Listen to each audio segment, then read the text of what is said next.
जय हिंद फौजी भाइयों, सभी को राम राम। ये केस है बेंगलुरु के कर्नाटका के उच्च न्यायालय में। जनवरी 2023 2 जनवरी। माननीय श्रीमान न्यायमूर्ति एम नाग प्रसन्ना, याचिका संख्या 19722 GM। और बीच है प्रियंका पाटिल, याचिकाकर्ता हैं। अधिवक्ता श्री विवेक आर और केंद्रीय सैनिक बोर्ड रक्षा मंत्रालय, केंद्रीय सैनिक बोर्ड पश्चिम ब्लॉक, आर के पुरम, नई दिल्ली, ये दूसरे हैं। याचिकाकर्ता सैनिक कल्याण पुनर्निवास विभाग, कर्नाटक राज्य। तीसरे हैं सैनिक कल्याण पुनर्निवास विभाग, संज्ञा FD marshal KM Kariappa Bhavan, FD marshal KM Kariappa road, Bengaluru. चौथे हैं उप निदेशक जिला सैनिक कल्याण बोर्ड, JLB रोड, मैसूर। पांचवें हैं कार्यकारी निदेशक कर्नाटका परीक्षा प्राधिकरण KE सेपिंग रोड, 18वां क्रॉस, मल्लेश्वरम, बेंगलुरु। ये केस दायर हुआ है। यह रिट याचिका भारत के संविधान अनुच्छेद 226, 227 के तहत दायर की गई है, जिसमें परमादेश की प्रकृति एक रिट याचिका ये पहचान पत्र जारी करने प्रार्थना की गई है। भूतपूर्व सैनिक रमेश कडप्पा पुलिस पाटिल के द्वारा। ठीक है, इसमें कि कहा गया है एक नीति स्वामित्व एक दिशा निर्देश के रूप में जो लैंगिक समानता को विफल करता है, संक्षेप में विचार करने के योग्य है। सूबेदार रमेश की दूसरी बेटी खनप्पा पुलिस पाटिल की सेवाएं लेती हैं। भारतीय सेना मद्रास में शामिल किया गया है। इंजीनियर समूह 2001 में याचिकाकर्ता के पिता पंजाब के गाजीवाला पराक्रम में एक ऑपरेशन में तैनात किया गया था। ये पहले की स्टोरी है, कहाँ पोस्टिंग रही, फिर इसके बाद घायल हो गए और विस्फोट में कई चोट लगी, इसके बाद दम टूट गया, मारे गए, कार्रवाई में मारे गए। ठीक है, ये उनकी याचिकाएं जो लिखी गई हैं। हाँ, 2015 में अपना स्नातक पूरा किया। इसके बाद उन्होंने किसी भी राज्य में भर्ती की प्रक्रिया आगे बढ़ी। यहाँ से कहानी उनका शुरू होता है। 22/2/2019 सैनिक विभाग निदेशालय और पुनर्निवास कर्नाटक सरकार द्वारा जारी करती है विधवाओं के संबंधी सभी कल्याणकारी योजनाओं का संग्रह। विकलांग सैनिक उनके वार्ड के अनुसार किसी भी में 10% का आरक्षण के हकदार हैं, ये बताया जाता है। सभी विभागों में भर्ती की प्रक्रिया कर्नाटक सरकार द्वारा अधिसूचना जारी करती है। 26/8/2021 को सहायक के रिक्त पदों भरने की राज्य सरकार के सरकारी प्रथम श्रेणी कॉलेजों में प्रोफेसर भर्ती अधिसूचना नियमों के अनुसार जारी करती है। ठीक है, इसमें उन्होंने सहायक प्रोफेसर की भर्ती पे अप्लाई किया था। ठीक है, सहायक पद के लिए आवेदन इच्छुकर्ता प्रोफेसर, क्योंकि एक पूर्व सैनिक की बेटी थी। ठीक है, तो इसके अनुसार याचिकाकर्ता केवल पहचान पत्र जारी करने से इनकार करता है। आश्रित पहचान पत्र जारी दिशा निर्देश को दर्शाता है। विवाहित पुत्रियों की पहचान पत्र जारी नहीं किया जा सकता है। इसमें अवसर की आशा खो देता है। चयन प्रक्रिया में सवाल उठाते हुए इन्होंने कहा है कि हम नहीं डिपेंडेंट कार्ड जारी कर सकते हैं। तो उन्होंने कहा, तो ये केस फाइल किया। केस फाइल करने के बाद मामला कोर्ट में पहुंचा। कोर्ट में पहुंचने के बाद जज साहब ने अपना फैसला सुनाया। जज साहब ने बेटा और बेटी जो अंतर है आफ्टर मैरिज बिफोर मैरिज के सारे कानून उन्होंने देखे तो उन्होंने पहले बोला कि ठीक है, रिट पिटीशन बोले अलाउड है, वो तो ज़्यादा बड़ा हो जाएगा, पढ़ेंगे judgement. I hold that exclusion of married daughter for grant of I card in term of guidelines 5C जो दायर किया है, guideline for issuance of I card to dependents of ex-servicemen to be violative of Article 14 and 15 of Constitution of India. Accordingly, I strike down any layer the word still married in the aforesaid guideline. ये बताते हैं article 14 और 15 constitution of India. मैं मानता हूँ कि पूर्व सैनिक के आश्रितों आई कार्ड जारी करने के दिशा निर्देशों में 5C के संदर्भ विवाहित बेटी को आई कार्ड प्रदान करने से बाहर करना भारत के संविधान अनुच्छेद 14 और 15 का उल्लंघन है। तदनुसार उपरोक्त दिशा निर्देशों में शादी तक शब्दों को मैं और हटाने का आदेश देता हूँ। तीसरे जो बोले थे डायरेक्टर प्रतिवादी थे डिपार्टमेंट ऑफ सैनिक welfare resettlement marshal KM Kariappa और बेंगलुरु को कहा, ठीक है। चौथे अधिवादी थे डिप्टी डायरेक्टर जिला सैनिक वेलफेयर बोर्ड डिपार्टमेंट सैनिक सेटलमेंट वेलफेयर, इनको JLB रोड मैसूर इनको कहा, ठीक है। पाँचवें था स्पॉन्डेंट प्रतिवादी Karnataka examination authority shell consider the case of petitioner under ex serviceman Kota for post of assistant professor in terms of notification issued 26/8/2011 को उसने अप्लाई किया था। Till such time A post in cadre for assistant professor in terms of vacancies notified 26/8/2011 shall be kept reserve for petitioner, ये उसके लिए reserve रखी जाए जो पोस्ट उसने अप्लाई किया था। कर्नाटका 26/8 अधिसूचना के अनुसार सहायक प्रोफेसर के पद के लिए पूर्व सैनिक कोटा के तहत याचिकाकर्ता के मामले पर विचार करेगा।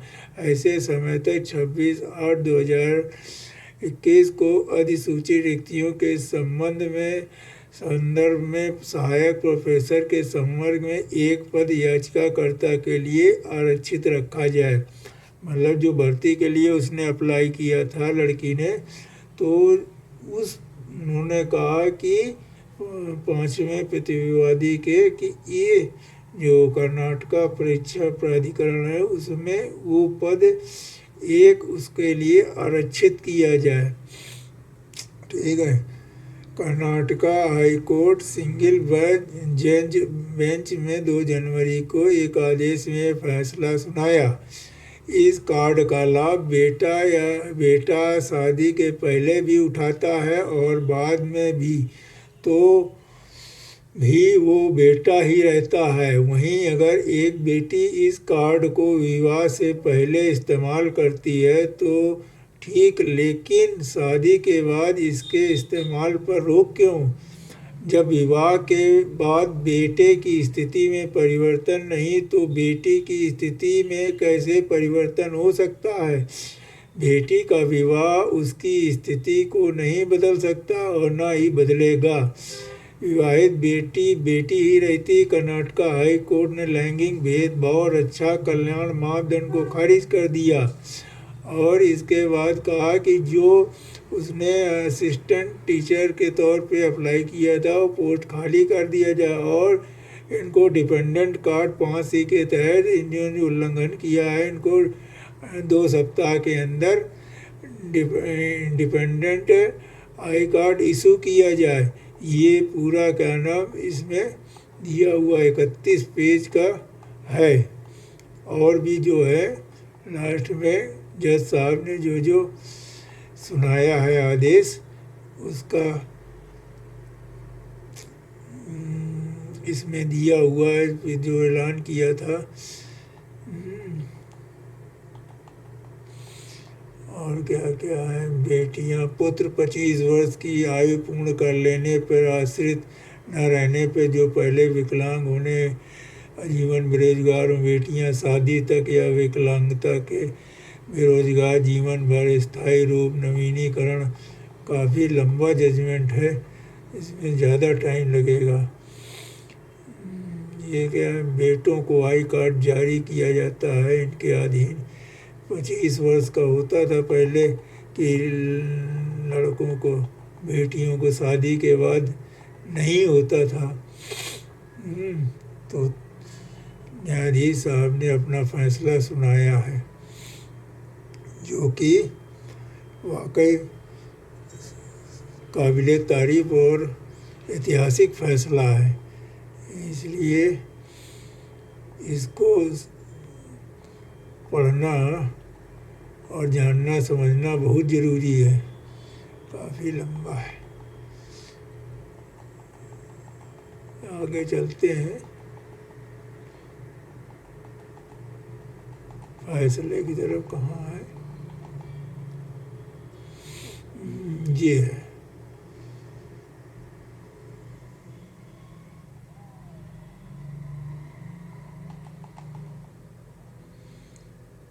लाभ चाहे वह विवाहित हो या अविवाहित हो बेटी को मिलता है।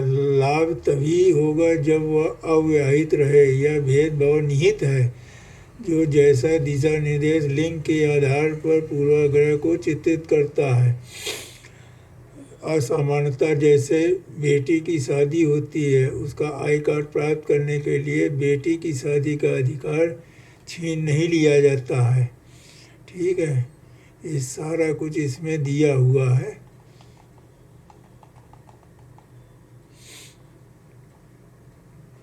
अनुच्छेद 14, 15, 16 के सिद्धांतों के विपरीत उड़ाना संविधान का भारत के समय यदि कोई नियम नीति दिशा निर्देश जो होगा समानता के नियम के उल्लंघन में, ऐसे नियम नीति दिशा असंवैधानिक होने के नाते इसे मिटाया नहीं जा सकता। मैं मुद्दा यह नियम नहीं आई कार्ड प्रदान करने के लिए एक नीति दिशा निर्देश है भूतपूर्व सैनिकों के आश्रित के लिए, इसलिए आवश्यक सर्वनाश करने के लिए है, ये बताया गया है। तथ्यों तथा परिस्थितियों में एक अलग अवलोकन मामला उपयुक्त नहीं हो सकता है। गाइडलाइन कोटा नीति है आई कार्ड जारी करने के लिए दिशा निर्देश के रूप में नामित किया गया है। ठीक है,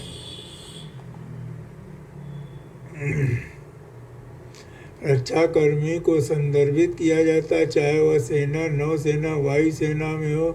सेवानिवृत्त, कार्यमुक्त, सेवा मुक्त हुए हैं सिवाय खाते में एक कदाचार सेवा प्रदान करने। सेवानिवृत्त होने के बाद एक व्यक्ति या एक लड़ाकू या गैर लड़ाकू बल से माना जाता है। भूतपूर्व सैनिक के बारे में टिप्पणी हुई है। ठीक है,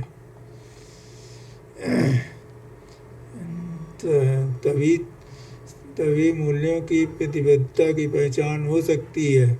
समानता के रूप में संविधान को केवल निष्क्रिय नहीं रहना चाहिए जादू, लेकिन एक जीवन जीवित वास्तविकता होना चाहिए। यह होना चाहिए कि याद किया गया महिलाओं के अधिकार विस्तार मूल सिद्धांत हैं। केंद्र सरकार राज्य के डोमेन में है। सरकार जैसा भी मामला होगा क्या केंद्र सरकार के लिए है। और भूतपूर्व सैनिक होने का चित्रण किया है। ठीक है, इन्होंने क्या क्या कहा है, इन्होंने कहा है मैं दिशा निर्देशों 5C के संदर्भ में एक आई कार्ड के पूर्व आश्रितों जारी करने के लिए अनुच्छेद 14, 15 का उल्लंघन करने के लिए तथा अनुसार हड़ताल का नीचे निहित विवाहित होने शब्दों को सत्यानाश करें, हटाएं। पूर्व परिणाम उत्तरदायी को 3 और 4 में निर्देश देता हूँ। आई कार्ड जारी करने का आदेश देता हूँ। 2 हफ्ते के भीतर ये काम होना चाहिए, इस आदेश की प्राप्ति होनी चाहिए। 5वें को प्रतिवादी को कहा है इस मामले में विचार करेंगे। सहायक पूर्व सैनिक कोटा प्रोफेसर अधिसूचना जारी की 26/8/2021 को। तब तक एक पद सहायक प्रोफेसर के लिए आरक्षित रखा जाए, ये कहा है। 1, 2, 3, 4 प्रतिवादी और भूतपूर्व सैनिक जो उन्होंने भी कहा है कि जो एक्स सर्विस मैन मैन है उसको एक्स सर्विस पर्सनल किया जाए। ये ऐतिहासिक फैसला है, इसको ज़्यादा से ज़्यादा लोग शेयर करें और सब्सक्राइब करें, लाइक करें। इसका केस नंबर है, ऊपर देख सकते हैं, गूगल में आप खोल सकते हैं पूरा। ये है 2021 रीट याचिका 19722। ये आप गूगल में खोल के देख सकते हैं, पूरा पढ़ सकते हैं आराम से। और सबको लाइक करें, शेयर करें, सब्सक्राइब करें। तब तक ले जय हिंद, जय भारत।